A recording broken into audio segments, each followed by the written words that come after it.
پیارے دوستوں اور یوٹیوب کے سننے والوں، آج آپ کے سامنے ایک ایسی شخصیت کی تعارف کروانے جا رہا ہوں جو شخصیت اس وقت پورے دنیا میں مشہور ہوتے جا رہے ہیں۔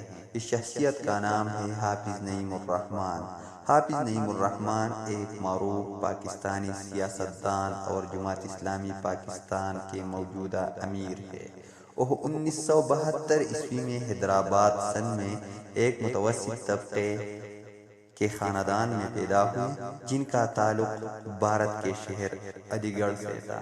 انہوں نے سول انجینئرنگ کی ڈگری NED یونیورسٹی سے حاصل کی اور بعد ازاں جامعہ کراچی سے اسلامی تاریخ میں ماسٹرز کیا۔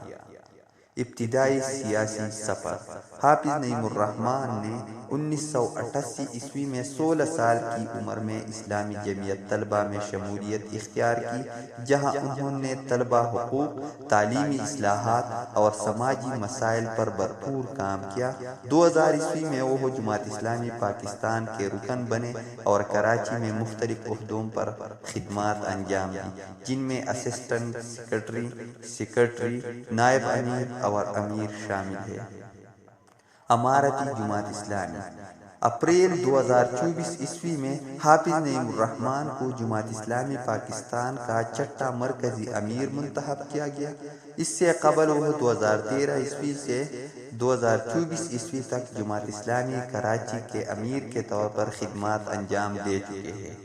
ذاتی زندگی اور دلچسپیاں: حافظ نعیم الرحمن حافظ قرآن ہے اور اردو و انگریزی زبانوں پر غبور رکھتے ہیں۔ ان کی اہلیہ ڈاکٹر شمیلہ نعیم پیشے کے لحاظ سے ڈاکٹر ہیں اور جماعت اسلامی کی فعال رکن بھی ہے۔ ان کی 3 بیٹے اور 1 بیٹی ہے۔ عوامی مقبولیت اور قیادت: حافظ نعیم الرحمن کو ان کی عوامی مقبولیت، کرپشن کے خلاف موقف اور کراچی کے شہری مسائل پر مؤثر آواز کے طور پر جانا جاتا ہے۔ انہوں نے تعلیمی ماحولیات اور شہری سہولیات کے حوالے سے متعدد عوامی مہمات چلائی اور سوشل میڈیا پر بھی فعال کردار ادا کیا۔ ان کی قیادت میں جماعت اسلامی نے کراچی میں ایک متحرک اور عوامی جماعت کے طور پر اپنی شناخت مضبوط کی ہے اور وہ ملک گیر سطح پر جماعت کی نئی سمت کے نمائندہ سمجھے جاتے ہیں۔ حافظ نعیم الرحمن کی قیادت میں جماعت اسلامی نے 20 اپریل 2025 کو اسلام آباد میں ایک بڑی غزہ مارچ کا انعقاد کیا،